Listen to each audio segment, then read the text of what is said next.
أعوذ بالله من الشيطان الرجيم بسم الله الرحمن الرحيم اللهم صل على سيدنا مولانا محمد الرحيم وسلم عليه وعلى آله وصحبه وحبدي بجامعة سين جمال مايب maa ngi jégalu bu baax di nuyu suñu frère ak sœur chrétien yëpp nuyu bu kawe di leen ndokkale si seen carême bi weesu di nuyu bu sell mbokk jullit yi ñu bokkal Serigne Touba di nuyu bu tedd te kawe njot taalibe Cheikh Ahmadou Bamba Xaadimu Rasuul bi nga xam ne man jaamam laa may revendiquer sa kaw man jaamu Serigne Touba laa si idéologie Serigne Touba laay identifié wu lu ma am Serigne bi la nu ma mel Serigne bi la lu may wut Serigne bi laa koy laaj lu ma nar a am te Serigne Touba joxama ko yàlla bu ma dajeeg moom man Serigne Touba point. waaw Cheikh yi borom nekkee xale bu léegi soppeeku ma si dof si Serigne bi ni sa amaam dof sama turandoo rek juróom-ñaari jukko bu ma ko bëgg a wuyu moom mooy dof si Serigne bi waaw. léegi nag fi ma bëgg a wax ak yéen mooy si Touba laa bëgg a wax ak yéen benn mais balaa ma si dugg si gouvernement bees bi fi ñëw muy waa Pastef li may wax nag dama bëgg ñu seedal ma man si norme conventionnelle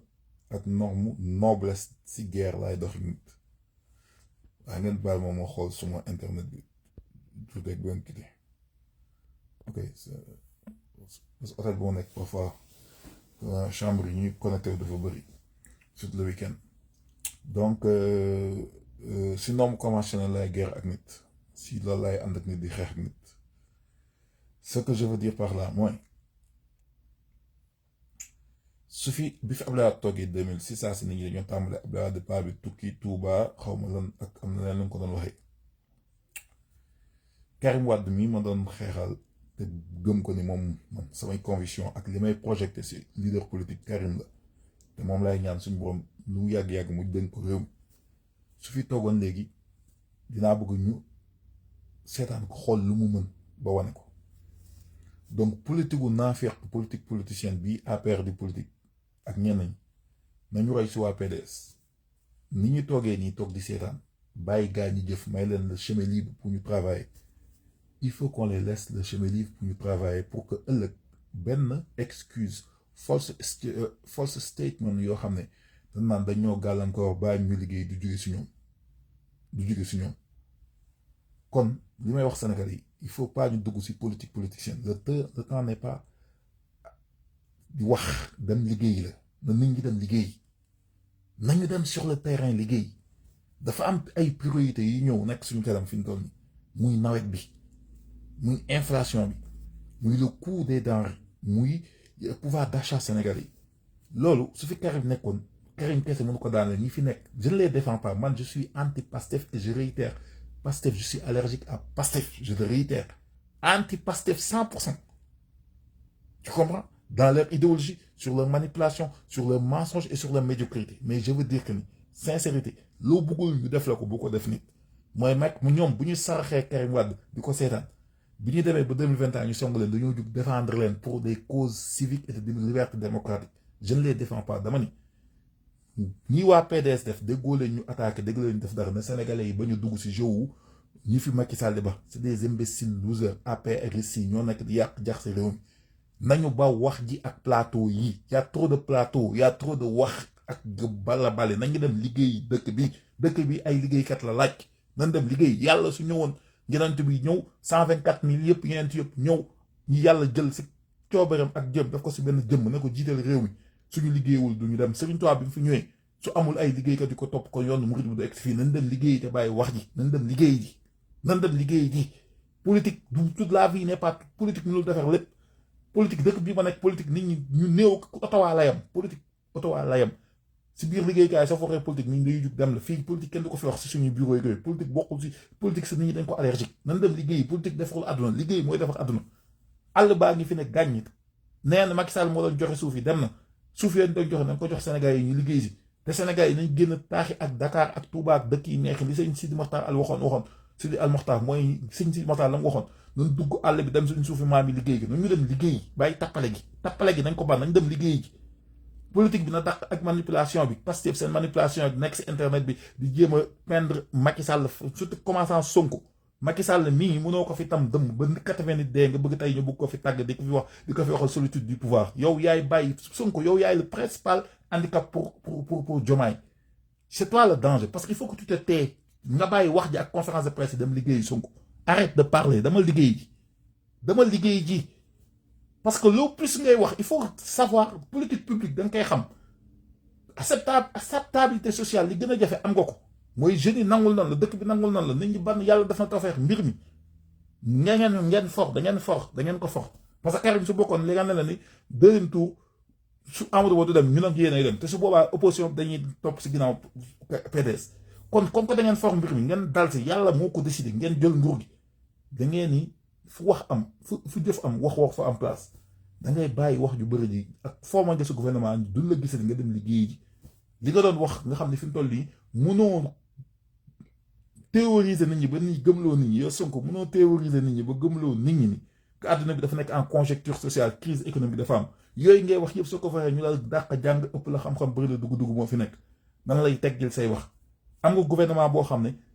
su fekkee Birame Souleye Diop laa man sincère Birame Souleye Diop laay poser question qu'est-ce qu'il fait à l'énergie au pétrole ban background la am c'est que secteur d'impôt lu mu koy sant loo foofu lan lay defi foofu lan la fa xam yan projet la mën a développer ba créer ay emploi fiscalité la bëgg jouer à part loolu j'ai rien à critiquer sur le gouvernement les personnes yoo fa nekk nan leen bàyyi ñu dem liggéey feneen nag fu may aptu yéen waa ñi yor gouvernement bi ñeenti biir Touba moo tax ma koy wax duñ ci masla li sëriñ bi tere Touba muy pindub Touba kenn dafa politique muy Cheikh Thioro ñu yor gouvernement bi ak ñi fa nekkal Pastef lay wax kenn doole politique bi du fa dugg ni ñu ko doon bañee si jamono Macky Sall noonu lañ koy bañee fii di ko bañal PDS di ko bañal Pastef di ko bañal keneen ku fi nekk APR ñaar kaddu suñu xalifa suñu tuwaay gi ngeen nekkee si internet bi mën na fa yam parce que mun ñoo jàpp ñu koy def si internet mais bis bu ko nit ñi jéemee woo tuuti si biir dëkk bi guerre civile dina fi am muy deux ñetteel mooy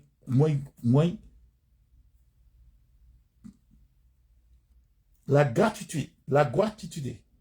gratuité de l'eau à Touba depuis sa fondation 1886 ou 1800 si je me trompe pas de la date ça restera éternel on y travaille on n'y touche pas la gratuité de l'eau à Touba on n'y touche pas troisième point bi mooy li nga xam ne duñ ko musa renaani ko mooy ngeen ni am ingérence si suñu système d'éducation li sëriñ bi def déclaration keroog su ñuy jàngalee Touba duñ leen ko may ngeen di am loolu ni wax ak loolu ni digal Touba son autonomie nii Touba amee ko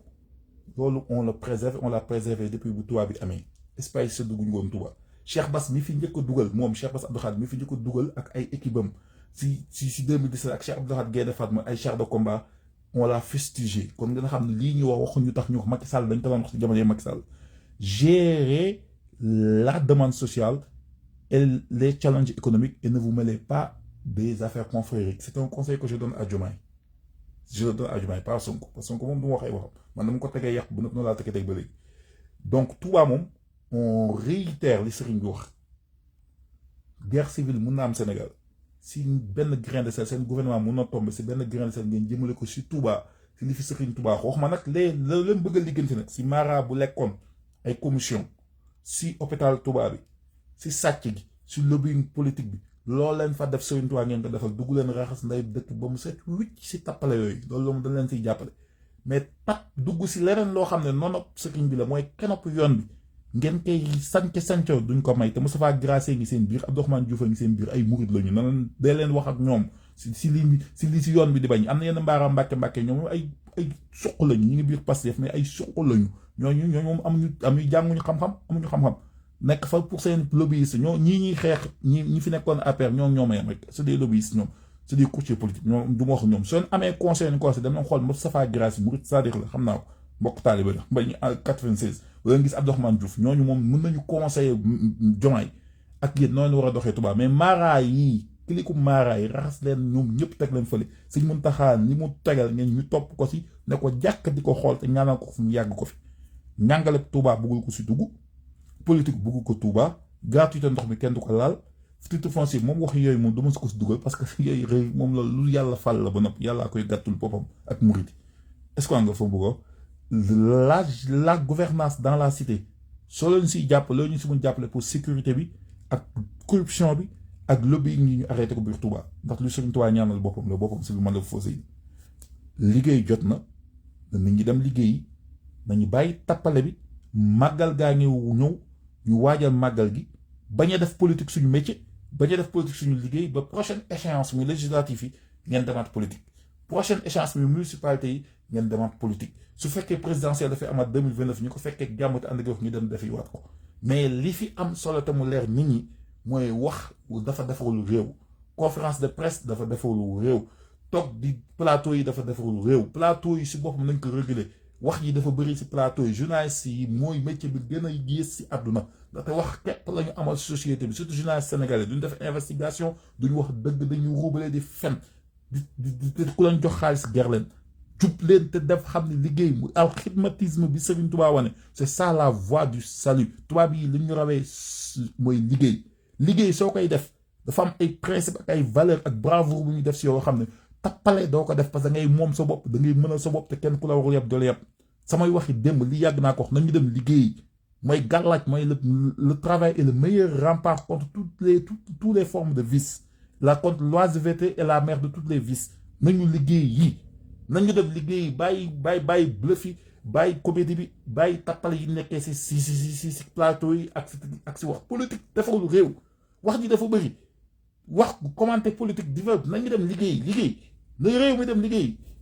mënuñoo dàq Macky Sall ba nag toog fi di wax nañu dem liggéey et qu'on assume ce choix on l'a fait on l'a fait parce que c'est un choix de circonstance et d'un vote utile contre l'impérialisme français avec le candidat Amadou Ba donc c'est à nous d'assumer actuellement pour de faire de telle sorte que la France ne fait pas de l'ingérence dans nos politiques intérieures en commençant aussi par le MFDC nos frères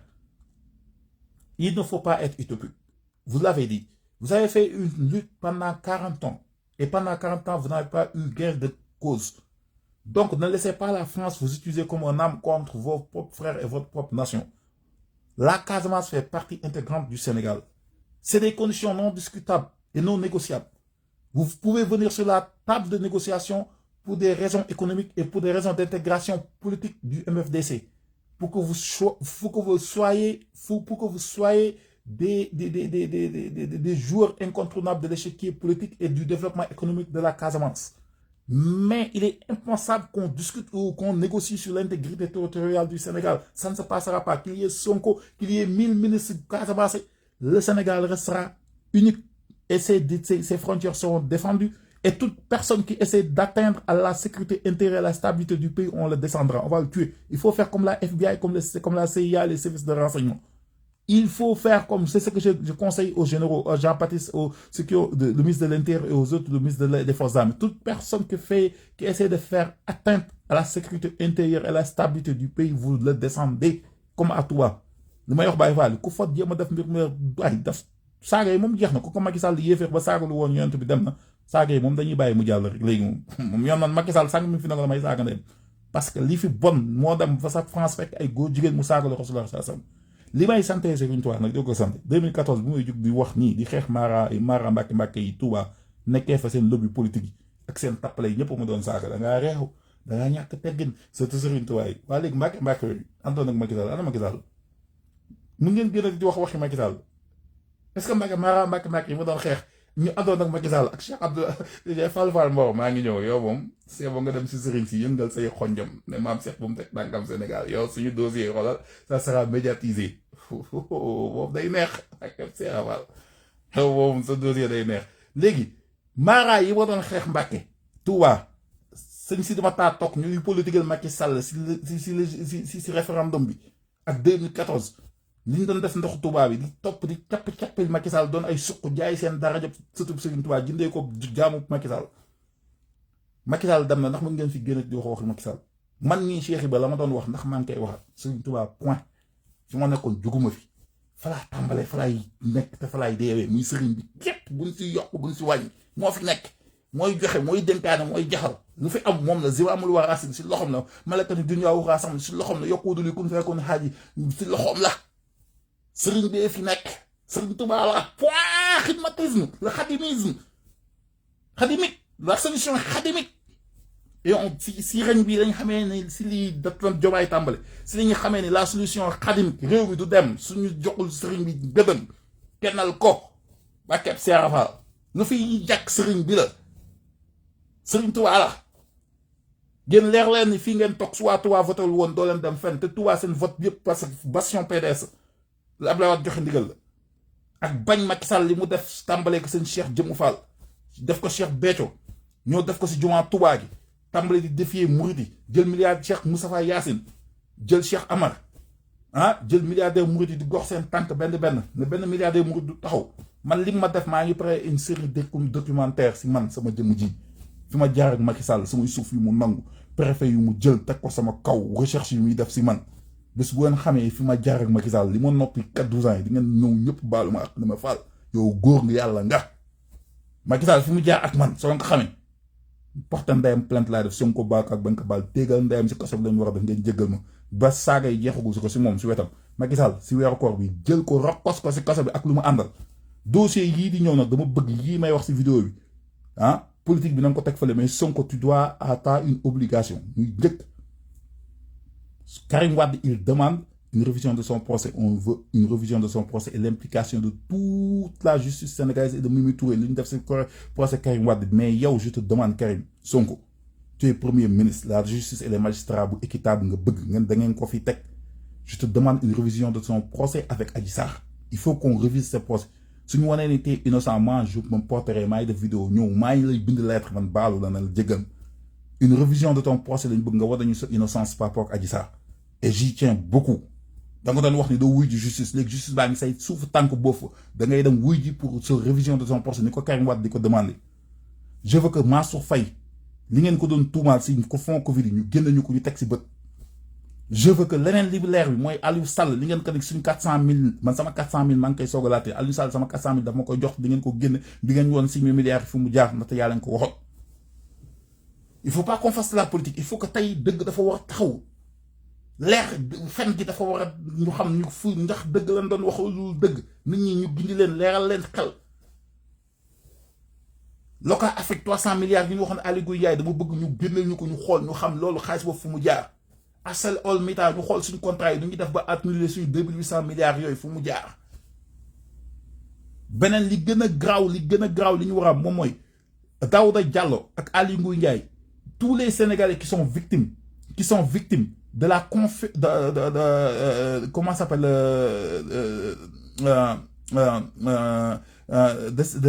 du système d'identification nationale sur leur carte d'identité. Ils n'ont pas reçu leur carte d'identité. De mënuñu def ubbi ay entreprise mënuñu dem liggéey au Sénégal ils peuvent même pas voyager à la CEDEAO parce que amuñu carte d'identité nationale sénégalaise loolu qu'il y ait une plainte collective ñu ñëw wax ñu suñu fichier national lu ñu ci def ni ñuy renflouer suñu fichier électoral yi dans le nord ñu génne fichier la ñu génne Sénégal yi si bokkul yu si bokkul on veut des infos on veut que y a des dossiers pressants comme au niveau économique mais au niveau de la souveraineté aussi des dossiers pressants yoo xam ne les Sénégalais ont besoin de justice parce que vous l'avez soulevé et tous les actes de corruption ay baalek dañuy jéggale mënu fi am on peut pas continuer continuellement sans avec de l'impunité on s'est battu pendant 12 ans contre un régime dictateur il y a des gens qui sont morts il y a 80 Sénégalais qui sont morts ñoom seen déeg yi warul nekk 20 dafa war a doon loo xam ne dañ ko war a réparer ñu xam ne fa ñu tëdd justice am na ñi doon xeexal ba dem deesi ñooñu nga xam ne yéen ñii fi toog léegi fayal ngeen leen lan doon xeex seen am ñu mun a reposer wu donc on veut des réponses sur ces dossiers et bien d'autres dossiers yoo xam ne dañ ko war a def la souveraineté nationale que vous avez clamé et vous avez promis aux Sénégalais ces rêves là je vous avais dit que vous êtes des vendeurs de rêves c'est au moment de me faire mentir la première décision le premier décret ce sont les bases militaires françaises au Sénégal c'est une insulte. Le Mali les a fait déguerpir. Le Burkina les a fait déguerpir. Le Niger les a fait déguerpir. Et je ne pense pas qu'en Guinée, il y en a. Donc, pourquoi le Sénégal, il y a l'existence de bases militaires françaises? Donc, un décret doit sortir pour faire déguerpir ces gens du Sénégal. Pour que ce que vous vendez aux Sénégalais, vous, Pastef, Sonko, Diomaye, président Diomaye, ce que vous vendez aux Sénégalais, on veut une souveraineté nationale sans demi-mesure, ni grise, blanc ou noir. Il n'y a pas dans le spectre de la souveraineté nationale et du nationalisme, il n'y a pas de couleur grise. C'est noir ou blanc. Donc, les bases militaires françaises, Vous devez vous adresser aux Sénégalais et nous dire, vous nous donnez des justificatifs et des arguments qui montrent qu'il y a une raison d'existence sur notre territoire national. Il n'y en a pas. Donc, ils doivent déguerpir du pays. Moi, c'est cette demande que je fais. Et si vous ne le faites pas, je vous conseille, c'est en politique qu'on ira plus tard. Vous serez mis devant vos mensonges. Donc, vous devez faire face aux Sénégalais. Donc, c'est à vous de revenir sous vos promesses et sous vos arguments de campagne pour montrer aux jeunes Sénégalais, à cette jeunesse déchaînée qui vous ont élus, que vos dires, vos assertions que vous avez dit en campagne, que vous allez les honorer. Donc, ces bases militaires sénégalaises et françaises doivent quitter le Sénégal. La révision des accords de pêche et la suspension de toutes les licences de pêche devait être dès le premier décret à être fait par Diomaye. Le premier décret bi Diomaye ñu waroon njëkk def mooy licence de pêche ñu dindi ko pour suñu nappkat yi mën a toog bàyyi dem Mauritanie ak bàyyi dem Guinée ak Guinée-Bissau. Deuxième chose, accord de pétrolier yi ngeen wax, il faut que vous reveniez sur la table, vous nous dites quelles sont les décisions que vous allez prendre. Donc, et que, entre-temps, Sénégalais di xaar ngeen def loolu, qu'ils aillent au travail. Ñu may leen ngeen décider loolu pour les 6 prochains mois et on vous attend aux élections de législatives. Actuellement, donc, il y a des promesses de réduction du coût de la vie, de pouvoir permettre aux Sénégalais de pouvoir assurer une sécurité alimentaire et une souveraineté alimentaire pour que notre pouvoir d'achat soit plus adapté aux réalités de notre croissance du PIB. Et ça, je le salue. Mais ce que je ne salue pas, moi, li ngeen doon bëgg jàllale wax ji fi am ne doo leen enquête yooyu il faut ngeen enquête yi fi jiitu li ngeen doon wax di ko tuumaal nit ñi ak góor yi baax yi il faut mu ñu am si lu si leer. Bon merci ñu ngi ñaan suñu boom dafa leen ndam si li ngeen jël ñaan réew mi jëm kanam ndaxte intérêt ñëpp si dem nit ki lekkuma si ndab bi dem si xëpp suuf ma dama ko def. Mais on vous attend de pied ferme sur vos promesses électorales, on vous attend de pied ferme aussi sur l'intégrité et l'autonomie de la ville sainte de Touba qui l'a été depuis l'époque des colons. Donc il y a des acquis, on y reculera un iota au niveau de Touba. Kon jàngeen jëf ñaan sëñ Touba daf ñu tawfeex xam naa ne vidéo yi moom bi laay ñaan mu mujj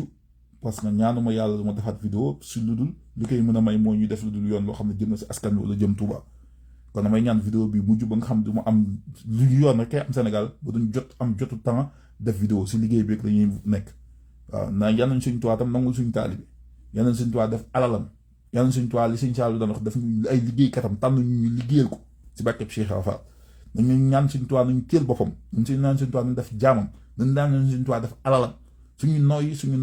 nok ak lépp na doon suñ Touba ñaan takkusaan te fajar ñu naan tisbaar boo xam ne xéewal na nañ am dara te jubal si loxob suñ Touba fajar goo gànt bu ñu yeewu si bàkkeb suñ Touba nañ suñ Touba nangul lépp rek def suñ Touba suñ tey suñ ëllëg ak suñu lépp waaw xam suñ Touba képp fi nekk waaw tey ak ëllëg sëriñ Touba ak sëriñ képp fi nekk waaw maaraay yi nag ma leen fàttewal Macky Sall mi ngeen doon jàppale ak di ko wax ak di ma jaaxase ak Macky Sall ak bëgg ma yàqal ak di ma menace Macky Sall dem na man nag sëriñ Touba gi ma nekkoon maa ngi si ba léegi te du ma si jug te ëllëg si lay nekk sëriñ Touba ka fi nekk leen sëriñ Touba defal moo gën ay commission man ñii ñeewu ma leen seen li ngeen yor te day naaw ndaxte du alagu lew man nag li may liggéey ñàkk ko di liggéeyloo ay nit si ameewuma lu seen barket man li sëñ Moussa Sall waxoon suñu sang ba yàlla na fi yàgg te ànd ak wér di gànjarub yoon bi nit ki li mu yor nga di ko daagaan nga jox ko ba li mu yor te yaa ko may wëlbati ko di ko daagaan ñàkk xam sa bopp weesuwul lool kon nañ xam suñu bopp xam ne Sëriñ Tuubaa képp fi nekk waaw ñu préparé nag projet wu jëmbat garab yi biir Touba tàngoor bi canicule bi am war nañu jàngal ñun canicule bi am fi mu toll nii ay 45 degrés ay 50 degrés biir Mali war nañu jàngal ni fi mu toll nii avec un ombrage on réduit de 5 degrés à 7 degrés la température ambiante kon ñu fexe ba saxal garab yi xam ne adduna moo ko laaj pour ñu mën a développer te développement économique ak agricole bi ñuy gaa ñi fi nekk di laaj ak kenn ku ko mun laaj mënul jàll te mënuñu delluwaat si réguler pluviométrie bi te réguler pluviométrie bi le facteur prépondérant qui occupe 60% de ça c'est un reboisement et ce reboisement s'appelle un reboisement commercial et non économique il va avoir un incident dans la stabilité financière des producteurs et des agriculteurs et même sur notre PIB et nos exportations et notre balance commerciale hein te loolu lu ñu koy may moom mooy ñu saxal ay garab nañu saxal garab si biir kër yi nañu saxal garab si biir kër yi Touba kër yi yaatoo na yaatoo nga xam kër gu nekk bu naan 10 garab nu ku nekk jaayanteeg Serigne Touba sa biir kër di nga fa saxal 10 garab gu nekk nga tuddee ko benn xasidab Serigne Touba garab gu nekk nga ni kenn si kër gi moo koy seen jàpp gi muy jàpp journée bi yëpp jàppam bi muy jàpp yow garabu moyen bu bi yow yaa fay jàpp chaque jour nga xam soo jàppee da nga dem jàngi moyen bu